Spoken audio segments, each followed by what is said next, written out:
Russia didn't invade the Baltics. China didn't move on Taiwan. And most analysts declared Prediction 4 a miss. They were looking at the wrong thing.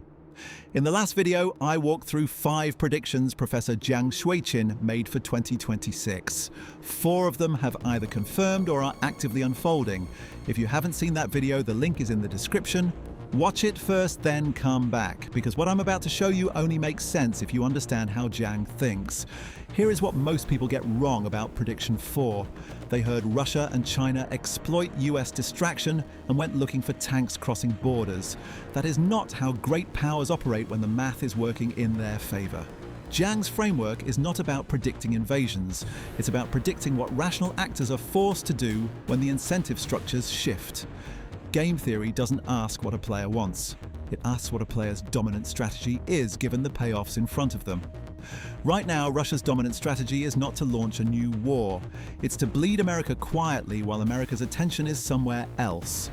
An invasion would invite unified Western response, international sanctions, and a NATO tripwire. What Russia is doing instead is far more dangerous because it works, and Washington isn't treating it like a threat. That is not a failure of Prediction 4. That is Prediction 4.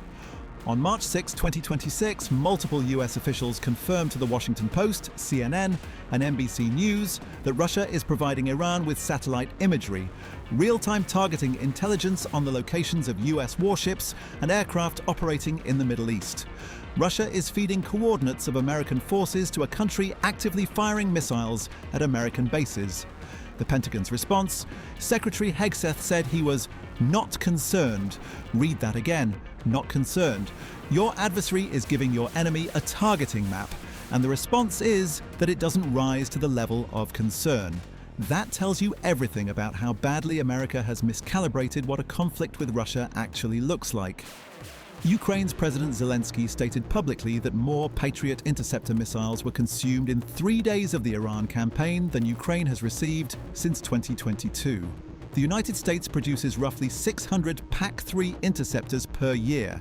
Iran consumed the equivalent of that entire annual production in 72 hours. Russia knows this, and Russia is now striking Ukrainian energy infrastructure in the gaps left by a depleted air defense. Ukrainian cities are going dark, not because Russia got stronger, because America's missiles are pointed at Iran. Meanwhile, the Ukraine ceasefire talks in Geneva, prisoner exchanges on March 5th and 6th, 500 soldiers total, remain completely stalled on territorial terms. Putin is simultaneously demanding the US halt Iran operations while refusing any ground-level ceasefire in Ukraine. He is using the Iran war as diplomatic leverage to extract concessions on Ukraine.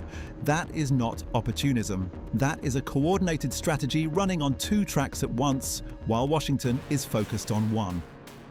First, when Athens launched the Sicilian expedition in 415 BC, its most ambitious military operation at the height of its power, Sparta did not immediately counterattack. Sparta waited. It let Athens exhaust itself across the water, then reopened the war on the Greek mainland while Athenian forces were pinned down in Sicily. The expedition destroyed not just an army, but Athens' entire strategic reserve. Jiang draws the direct parallel. Empires do not fall to a single decisive blow. They fall because rivals are patient enough to let overreach do the work.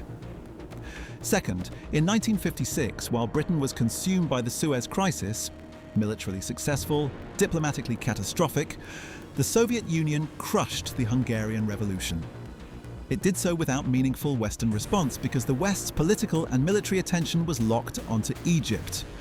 The window was not created by Soviet strength. It was created by British distraction. Russia providing targeting intelligence to Iran while simultaneously striking Ukrainian energy infrastructure is the 2026 version of that calculation. The script hasn't changed, only the names. Third, between 1965 and 1973, while the United States poured resources into Vietnam, the Soviet Union achieved strategic nuclear parity with America, going from clear inferiority to rough equivalence in deployed warheads and delivery systems. The Soviets didn't win Vietnam. They didn't need to. They used the decade of American distraction to close the gap that mattered. Now look at North Korea, its new destroyer, the Choi Hyun. a 5,000-ton warship with nuclear-capable cruise missiles, was personally inspected by Kim Jong-un on March 3rd and 4. The final cruise missile test was conducted. Kim called for 2 destroyers per year. This is a country accelerating its military development during an American distraction. The historical template is exact. The question is whether Washington is reading it. Now the full scorecard. 5 predictions Jiang made for 2026. Prediction 1. Trump attacks Iran in early 2026. Confirmed. US-Israel joint strike, February 28th. Khamenei killed. Multi-city strikes across Tehran, Isfahan, Qom, Tabriz. Prediction 2. Airstrikes are impressive but strategically insufficient. Confirmed. CFR analysts Max Boot, Chatham House, all on record. Airstrikes cannot produce regime change without ground troops. Iran is still fighting. Prediction 3. The conflict becomes a costly war of attrition. Active. Iran has retaliated against 27 US regional bases. The Strait of Hormuz closure threat alone is sending oil markets into shock. Prediction 4. Russia and China exploit US distraction. Active and accelerating. Russia is feeding targeting intelligence on US forces to Iran. Russia is striking Ukraine's energy grid through Patriot missile gaps. Putin is using the Iran war as diplomatic leverage to stall Ukraine talks. North Korea just tested a nuclear-capable cruise missile from its new destroyer. China condemned the Iran strikes at the UN Security Council, requested an emergency session, and analysts are actively debating whether US distraction opens a Taiwan window. BRICS failed to respond collectively, and that failure itself tells you something. The bloc that was supposed to be the counterweight to American power couldn't agree on a statement when one of its members was bombed. What does that mean for the balance of power going forward? Prediction 5. The Iran war marks the end of the US-led unipolar moment, still pending confirmation. But look at the trajectory. America's most advanced missile defense system is being depleted by a regional conflict. Its chief rival is feeding targeting coordinates of its forces to an enemy. Its proxy war in Ukraine is being exploited as leverage.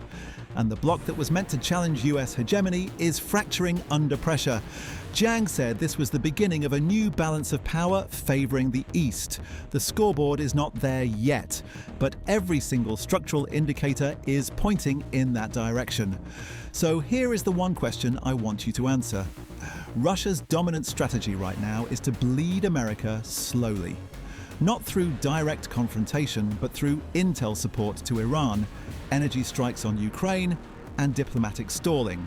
Does that strategy eventually force a direct US-Russia confrontation? Or does America recognize the trap and find a way out before the overstretch becomes irreversible? Tell me in the comments. I read everyone. If you want to follow this scorecard as it updates, subscribe. The next video tracks Prediction 5, whether the Iran war actually ends the unipolar moment or whether America finds a way to reset the board. That one has a hard deadline, and it is approaching faster than anyone in Washington is admitting. Jiang's original 2026 predictions and all sources used in this video are linked in the description below.